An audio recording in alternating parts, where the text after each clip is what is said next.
It feels like I'm a werewolf. Ow! Werewolves in Edmonton.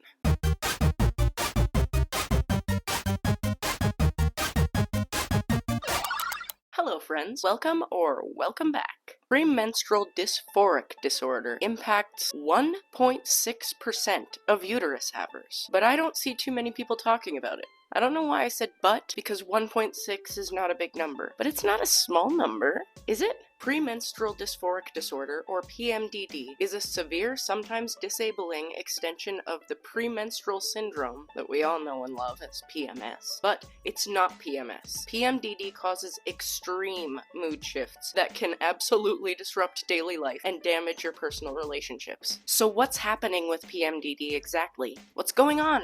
Here, the body can't handle hormonal shifts throughout the month, and it has almost an allergic reaction to them. Almost. Not quite an allergy, but like, your system is fully unable to cope with the hormonal shifts that are happening. I'm going to put a slide with some symptoms on the screen so that you can maybe identify if you experience any of the symptoms you see on the screen. I would fully recommend going to see your doctor if you recognize anything here that could apply to you. The holiday season is coming up. We've got one more cycle. We can get a grip on it and not let it ruin Christmas for us all. Symptoms will most often present themselves in the latter half of your menstrual cycle, giving you 2 weeks out of the month where you're fine, and then the rest you're fully insane. I'm just kidding. Sometimes it can impact you for 3 weeks. You have 1 week of relief throughout the month. And it's important to note that PMDD can flare up and get worse or just fully present itself for the first time in a time period of heightened stress or trauma. Is anybody stressed out about anything the last couple of weeks in particular? I can't think of anything happening in the world right now that would be stressful, and that is all sarcasm. Okay, great. 2 weeks out of the month, I don't even know who I am anymore. How do you treat it? I'll tell you what I do. This is just for me personally. Every single body is different. I highly recommend speaking to your doctor for more information and la la la. But here's what I do, okay? Medication has helped me a lot. Vitamins and things. Absolutely noticed a difference. While I fill out my monthly pill organizer, I'll tell you what I'm putting in it. I take a birth control pill to help regulate my cycle and manage the physical symptoms like the earth-shattering cramps. Vitamin D because I live in Canada. A multivitamin, I think that helps you absorb the other vitamins you're taking. I don't know. I'm not a doctor. Talk to yours. I take a sublingual B12 tablet. Every second day I take a B complex or whatever the heck. A big old vitamin B pill.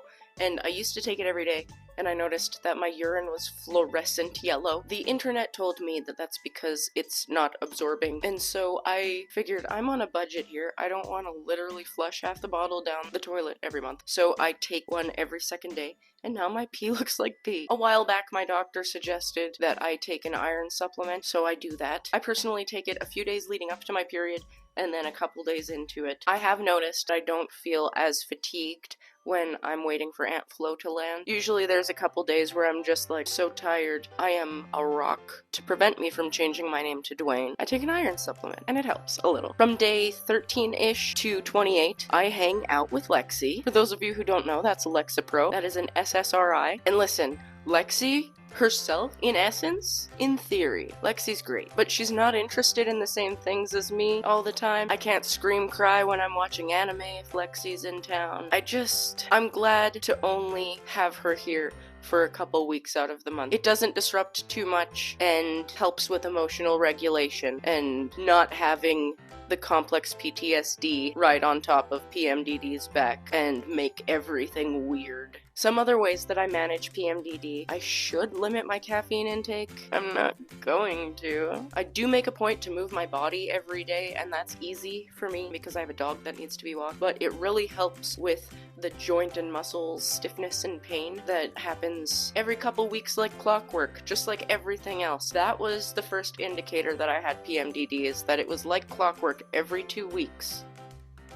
Everything is in an uproar, and I can't downroar it again, you know? I found that out through casual talk therapy. I don't have access to fancy therapy with a real psychologist or EMDR, which I really want, maybe one day with the help of the Turtle Club over on Patreon. I digress. I see a doctor bi-weekly to talk about things, discuss my woes, do dialectical behavioral therapy, figure out what color my parachute is, yada yada yada. If you are a caregiver, guardian, parent, I cannot sing therapy's praises enough, because the more you learn to understand how your brain operates, you can learn how to manage your stress levels and not make it your dependence problem, if that makes sense. And that's really what it's about. You want to make life better for them. So if you are a caregiver with PMDD, talk to someone every 2 weeks. It's scary to be perceived, but it's worth it in the long run. Remote work. I need to work remotely due to many factors in my life anyway, but it really helps with PMDD because I can still earn a living on a day that I cannot fathom getting dressed.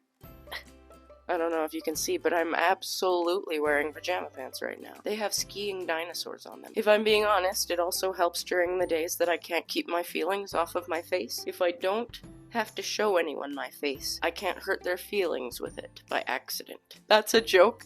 But is it? This one I'm still kind of struggling with, but it's necessary to help treat PMDD in my personal opinion. Build a community. This is gonna get dark, but it's true. Isolation is dangerous for people with PMDD because of how severe the symptoms are in a mental sense. Not everybody is fortunate enough to have a friend like Lexi available to them, and those people in particular I worry about because I've seen videos online of people talking about how they packed up all their belongings to drop off at a thrift shop and made a plan and then snapped out of it when Aunt Flo landed. It's not dramatic, it's not PMS, it's a potentially life-ending health condition that needs to be taken a lot more seriously. It's an unreasonable, physical, physiological, neurological, illogical reaction to a fluctuation in hormones.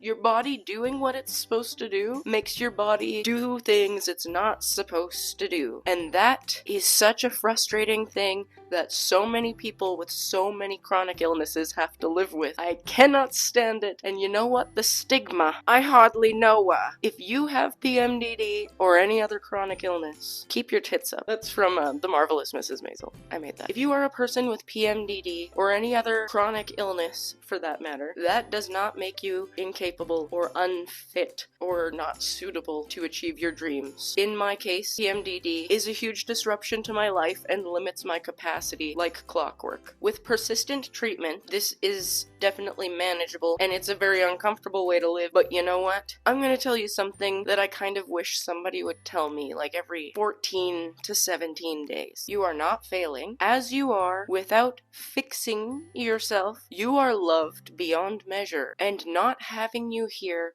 would destroy a great number of people. I didn't think this would happen, geez. Because it is so important for you to be here, and it's such a gift to the world that you are here. Do everything you can to comfort yourself today. It's an old lady walking across the street. What's she gonna? She's not coming here. Do everything you can to bring yourself comfort today. Know that tomorrow is one day closer to kind of feeling like yourself again. Wait for the next hormonal shift because it is coming and it is worth it to take care of yourself. Eat something, drink water, have some chocolate, absolutely. Do you have PMDD or know and love somebody who does? I would love to hear from you and learn all about your experience. I don't have a lot of people to talk to about this, and I suspect that you might not either. So let's find out how many people are part of the 1.6% of uterus havers that are having a really strange time every couple weeks. It feels like I'm a werewolf. Ow!